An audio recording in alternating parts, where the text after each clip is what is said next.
aboard the tour bus.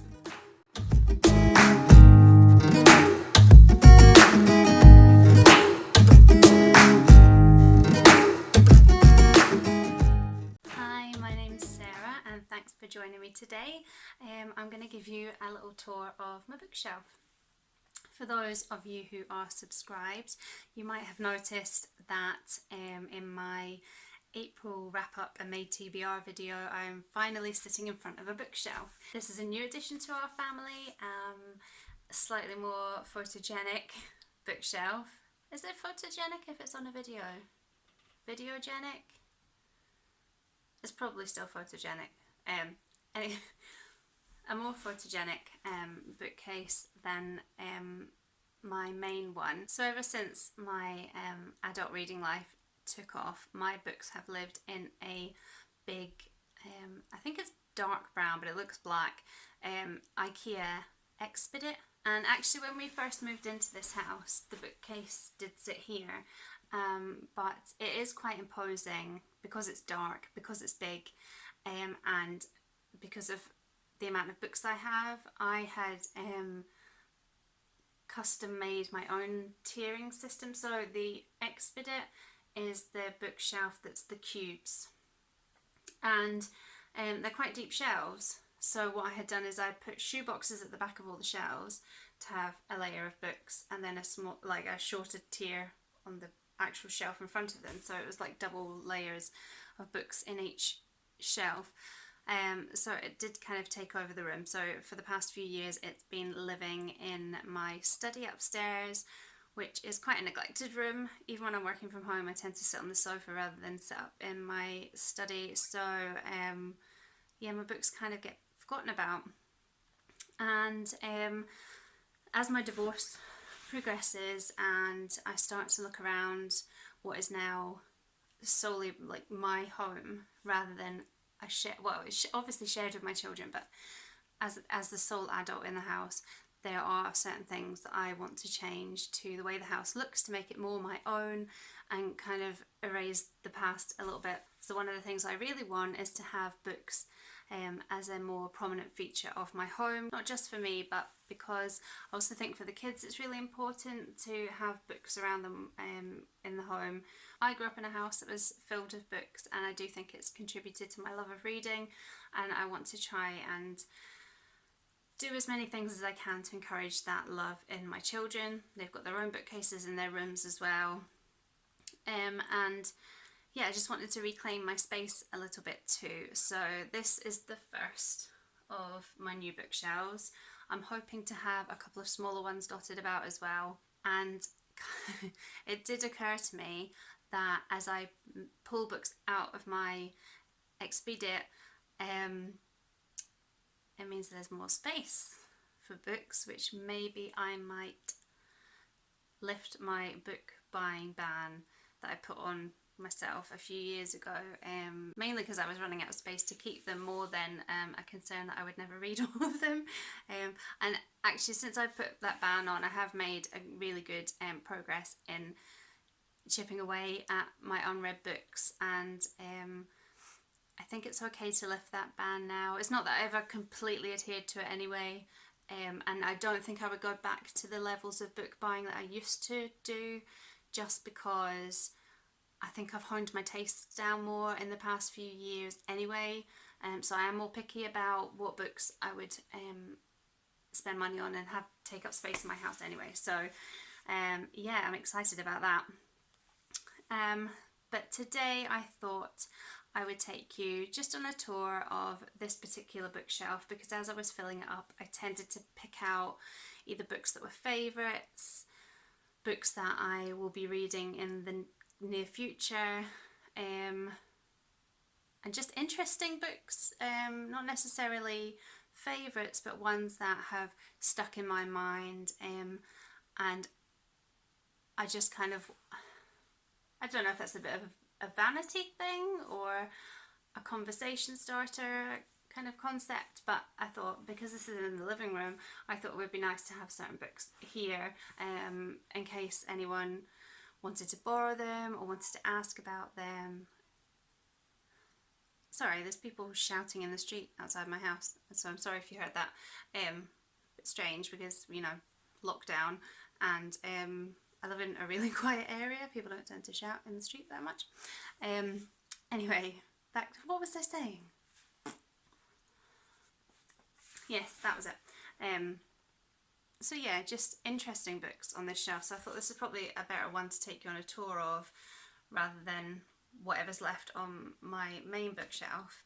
But before we jump on the tour bus, I just wanted to say to those who, well, if you're watching as well, but particularly if you subscribed, I know that this channel is so new and I don't really know what I'm doing. I'm not great at social media. I'm not really good at putting myself out there and making connections with people online. But it surprised me today when I looked at my subscribe account and I had 29 subscribers already, and I only started in March, I think. And I didn't really have any expectations of anyone wanting to listen to what I had to say about books. I thought it would be nice to have some subscribers. I thought it would take me, like, you know, a year to get, well, probably to get this amount. So I'm a little bit gobsmacked, and I just wanted to say that I really, really appreciate that. And I think if you're spending the time watching any of my videos, probably the best way for us to connect is through the comments here. So I would absolutely love to hear from you if you've been watching. Of course, you can add me on Twitter and you can add me on Instagram as well, and my social media links are in the description box. But yeah, give me a shout. Don't be shy, because I really would like to make some connections. It is a bit odd. It's a bit like talking to myself. And although I'm not great with social media, I really do enjoy talking to people. So yeah, just those two things really. One, a massive thank you for showing an interest, and I hope I can keep that interest up. I hope I'm doing something that you like. And two, yeah, give me a shout. I would love to hear from you. If you've got any ideas how I can improve, if you've got any ideas for something you would like me to make a video about, is there anything I do that you want me to stop? Yeah, I would love to hear from you. So with that said, all aboard the tour bus. Okay, so on this shelf, like most of them, it's a mixture of books that I've read and books that I haven't, but there are some really amazing books on this shelf. So I haven't read The Poisonwood Bible, but I hear about this on Goodreads quite a lot, and it sounds like a really fascinating story, so that's definitely one I would like to read at some point. You can tell my books have been bought secondhand. I really need to go around and kind of pick off all these little dots and things, but I'm too lazy. Then we've got Everything You Need by A.L. Kennedy. Now this is, just get it out. This is a book that I was completely in love with. I'd read a few of her short stories before I read this book, and I just thought this was fantastic. So it's the story of a girl whose name I can't remember. Does it say it on the back? Mary. And she is a fledgling writer, and she moves to an island off the coast of Wales. I think it's been a few years since I read it, but I think it's to kind of work on her craft. And there's another writer on the island called Nathan, who's a bit of a recluse.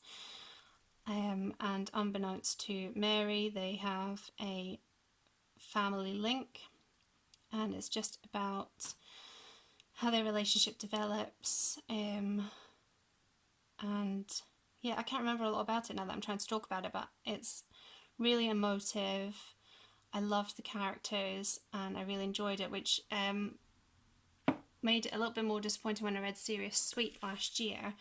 And just was not as in love with it, and I don't think a lot of people were actually. I don't think it's very well rated on Goodreads, but I still think A.L. Kennedy is an incredible writer and well worth a read, but maybe go for this one rather than Serious Sweet. And then moving down, I've read all of these as well. So I've mentioned Rebecca and Ghost Written and a bit of The Time Traveller's Wife in recent videos, so I won't stray on them too much, but needless to say, love all of those. The 13th Tale by Diane Setterfield is one of my favourite books ever. In fact, I really need to maybe try and find a nice hardback copy of this to kind of display a bit more prominently, because I absolutely love this. It's so gothic.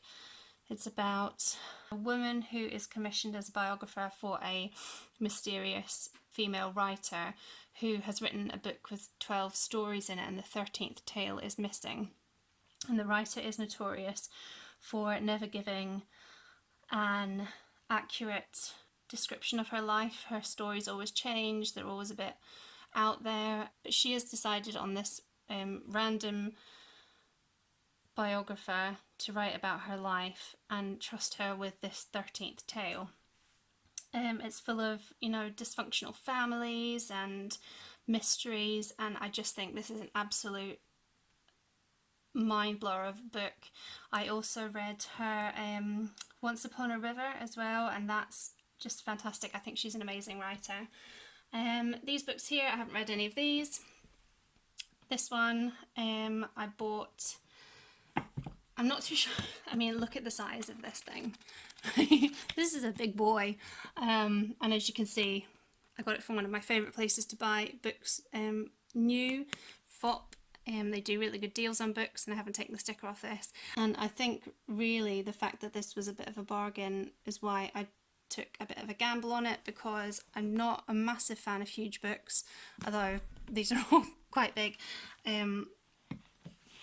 It does sound like a really compelling story. It sounds like it might destroy me.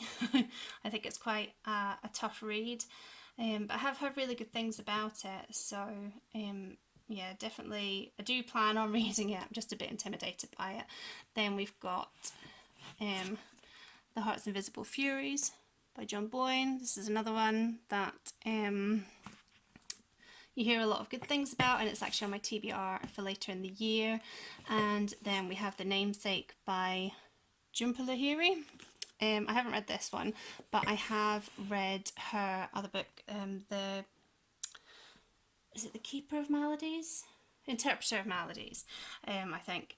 And I absolutely loved it. I thought it was so, all the stories were so sad, but not in a way that broke you. It was kind of just in a really raw and honest way, and I think her writing's lovely, and I'm looking forward to that one. It's not on my TBR for this year, either's this or this, but I have a feeling they'll probably be on my TBR for next year. And then I don't have a lot of trinkets on my bookshelves like I've seen on a lot of other people's, but this is just a little tea light holder that I've stuffed with flowers, and these flowers have got a bit of a story, and I'm debating on whether or not to just chuck them. So when I got married, I made my own bouquet out of pine cones and artificial flowers, and obviously I'm now getting divorced, and so one of the kind of cathartic, slightly crazy things I did was to deconstruct my bouquet. But when I did it, I felt bad throwing out the flowers and things, because they're quite nice. So I've stuck them in this jar, but I'm not sure if I want to keep them around. But then I don't know what else to fill this with, because these are a collection of jars. There's another one on one of the other shelves. I'll get to that when I get there. And then I've got another one up here with some little mini, I don't know if you can see that, some mini pine cones in it. They were from one of these corn candle things that I kind of went to one of these parties and felt obliged to buy something, so they were on sale and I bought them. But yeah, maybe I'll just get rid of the jars as well, I don't know. So that's my first little cube, and we'll move on to the next one. And so now we move on to my white shelf. This has got a lot more books on it, and I am aware that that first shelf took a wee while, so I'm not going to talk in any detail about most of these. But Kate Atkinson's Life After Life, I really loved that. I read that last year, I think. I talked about that in my Pretty Covers video. Brilliant book. Eleanor Oliphant is Completely Fine is just a wee joy of a book. I wasn't expecting much from it, but yeah, I really enjoyed that one. These two I haven't read. These are kind of social media Goodreads ones that crop up a lot of the time, so I don't think either of them are on my TBR for this year, but they look like they're going to be quite good. Atonement, amazing, brilliant book. I need to watch the film. Visit from the Goon Squad is on my TBR for this year. I haven't read that yet, but I've heard great things about it. I think I bought this Jodi Picoult because it was, I think it was on an offer. I'm with 3 for my phones, and I think there was some sort of deal on that through them. I haven't read it yet, but I have read a couple of her other books, and I quite like her as a writer. Ali Smith, I really rate. The Accidental was a really good read. This is one of my favourite classics. The Prime of Miss Jean Brodie, set in Edinburgh. Teacher turned fascist, tries to influence a class of impressionable young girls. Very interesting book. Haruki Murakami's Norwegian Wood. This was his first book that I read, and probably one of my favourites of his, because I think it's probably a bit more real. Sometimes he can verge off into some strange territories. I'm thinking 1Q84, which I also enjoyed actually, but I think that's probably one of my favourites of his. I cannot pronounce this author's name, and someone tried to teach me on Goodreads and I still can't do it. Asni, but I don't think it is. It just, that's how it's written. Asni Sierstad, and the bookseller of Kabul. She's a fantastic reporter who, when she's writing about a place, she goes and fully immerses herself in the situation. So I've read this. I've read With Their Backs to the World, which is set in the former states of Yugoslavia, and I've got another one of hers, 101 Days, and now I can't remember where that's set, but I think her books are really fascinating, great for learning about a different culture from the people who are of that culture. And then Balzac and the Little Chinese Seamstress, I read this a few years ago. It was a lovely little story. Kazuo Ishiguro, another writer that I really love. When We Were Orphans, I read that last year. That's one of his stronger books, I think. Obviously Never Let Me Go and Remains of the Day are his kind of big titles, and they are also great, but this was a good read. I haven't read this one, Janice Galloway, but I have read what was it called? Is it The Trick Is to Keep Breathing? I'll put it up on the screen if I've got it wrong. And I think this is her memoir. I think she's a really interesting writer. She's Scottish, so we always like that here. Everyday Sexism is a book that every bloody person should read. This should be on school curriculums. This is, it was a project started by Laura Bates, I think on Twitter, for women to just talk about the small and big occurrences of sexism that happen to them every day. And this book is... it's really interesting. It's incredibly sad, obviously, when you read about the things that people have been through. I think I really love the way that it's laid out as well. I love the different coloured fonts and the quotes. Yeah, that's a really... it's interesting, but I think more than that, it's important. And then this one has been on my bookshelf since I worked in Waterstones. So we are talking 15 years and I've still not read it. I don't know why, because I've always meant to, just never got around for it. And when I worked in Waterstones in the staff room, we would often have proofs and books that had errors in them that we couldn't sell, so they were just there for the picking for staff. So I've got the kids have got a lovely Christmas book, and the only thing that's wrong with it is the cover is upside down. But this is another one of my staff room grabs. and it's a memoir of someone who, I think she's a poet, but who lived through Chernobyl, and especially after watching the TV series last year, I really want to get to this, and I think it is on my TBR for this year. And now we come down to my next shelf. Sorry, you can see some of the kids' toys. That's part of the Toymageddon, or the Toy-splosion that happens in the corner of the living room. So this shelf has some more of the flowers from my bouquet, and also the pine cones. I love the colours in these, which is why I couldn't part with them. And I think they go quite nicely with the books here, so I think I'll probably just keep hold of these ones. Again, a mix of reds and not reds. So here we have 1984.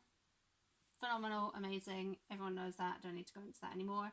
The Perks of Being a Wallflower, I read this probably when I was about 21, and I absolutely adored it. I haven't reread it because I don't tend to reread, but I watched the film about a month ago for the first time, and it's really made me want to revisit this. So possibly next year I might do that. I don't know if you can read the title of this one, but it has a beautiful cover anyway, so I'll whip it out. This is The Diving Bell and the Butterfly by Jean-Dominique Bourbet. Bourbet? If you're Scottish like me, you'll realise why I'm laughing at that. This is the true story of, what was he? He was the editor-in-chief of Elle magazine in France. And he suffered, I can't remember if it was an accident or if it just happened, but he ended up completely paralysed, couldn't talk, I don't even think he could eat, and he could only communicate by blinking. And this whole book was written by him blinking it out and someone else transcribing it. And what I found really special about this one is that his voice still really comes through, even through the hardship of the way that it was written. And I mean, I wouldn't have blamed him if he had, but he doesn't use it as an opportunity to kind of wallow in self-pity. I just think it's a really impressive book, and obviously a very short read, so I recommend picking that up. I haven't read this one, Jessie Kesson's Another Time, Another Place, but I have read another of her books. She's a Scottish writer, or was a Scottish writer, I'm not sure if she's still alive, but I just think she's got a fantastic way with words. Chocolat, read it, loved it, seen the film, loved that too, amazing. Another Kate Atkinson, I haven't read this one, it's got an amazing cover, but I've heard really good things about this. I think it's about a woman who is a spy during World War II. Eve Green, I read this years ago. I can't remember much about it, apart from the fact that I really, really loved it. From what I remember, it's about a woman who is pregnant, and she's reflecting back on a time in her childhood where she was sent to live with her grandparents, and another girl in the village was either disappeared or was murdered. And someone that she was close to was implicated in that. And it's set in Wales, it's a little Welsh village, it's really atmospheric, and yeah, often fondly remembered that. The Slap I read years ago as well, and watched the TV adaptation. This is the TV tie-in cover, and we know how I feel about things like that, but really interesting book.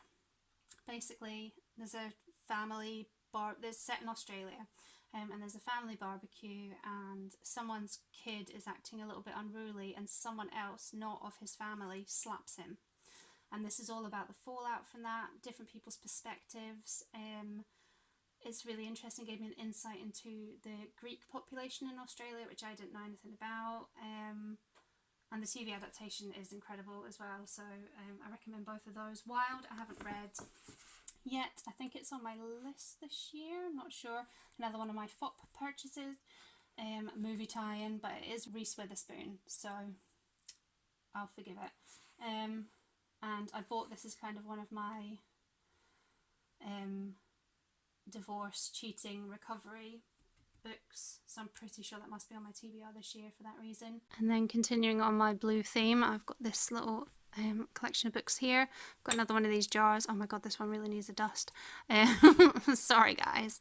And it's got some little pebbles in it that my son picked up when we were in Corfu. In fact, I'll take some of them out because and he picked them off the beach when we were in Corfu, and they were just really interesting. So there's one there that looks like a broken egg, there's one that looks like a sponge, other ones that have got lovely patterns and lines on them, and he insisted on bringing them home from Greece with us. So yeah, I'm hoping that we will fill this jar up a bit more, because we do live near Loch Lomond, and there's probably lots of interesting pebbles to pick up there, and God knows he's always picking up stones, always in his coat pocket, so I'm sure we'll fill that up in no time. But back to the books. So All the Light We Cannot See, I think everyone knows about this book, so I won't labour it too much. I read it last year, loved it. The Miniaturist I haven't read. I think it's on my TBR for this year, and then I'm hoping to watch the TV adaptation as well. She's Come Undone was the first Wally Lamb book I've read. His name is hilarious. I read it years ago though, so I don't know if it'll have stood up to the test of time. I'm not sure how I feel about a man writing a coming of age story about a girl. I don't know if that sits well with me anymore, but I remember at the time really enjoying it, particularly as she deals with issues with food, which is something I've dealt with my whole life, and I know that people do really love this book, and I've read other books by Wally Lamb, so I think he is a good writer. But I do think this one will probably hold up. The Cider House Rules, the first John Irving book that I ever read. Again, it was ages and ages and ages ago. I remember really loving it. I think it was the first big book that I ever read. I think he's one of these really beloved writers, but I think that he's earned that title. And maybe one day I'll reread that one, but I don't know. It's a big boy. The Glass House by Sophie Cook I read maybe about, I want to say 20 years ago. I don't think it was as long as that, but very, very long time ago. I've always kind of meant to reread it and never got round to it, because as I said, I don't tend to do a lot of rereading. All I really remember from this one is that it's set in Scotland, and we know that I love that. And it's about a teenage girl who is, I think she's been at boarding school and she's sent back home to live with her mother, and she has an idea of how good that's going to be, and it is very much the opposite. If Nobody Speaks of Remarkable Things, I absolutely love this, by John McGregor. I reread it last year after reading it years and years ago, and it stood the test of time. It's still a really high rated book for me. A tragic incident happens on a street, and basically the whole story is told by little snapshots of the days of the people in the street and how it all builds up to this event. I Know Why the Caged Bird Sings. I haven't read this yet, but I think it's probably one of those ones that it goes without saying that I should read it. And in the words of the great Kanye West, I'ma let you finish. But this video is a lot longer than I realised it was when I was recording it, so I've decided to break it into 2 parts. If you're interested in seeing the rest of the books on my shelf, part 2 will be up shortly, and I will link to it here. Thank you for joining me on the start of this tour. I've really enjoyed the opportunity to look at all my books and talk about them, so I do hope that you're not bored and that you are as excited as I am to have a rummage through my bookcase. So until part 2, mwah!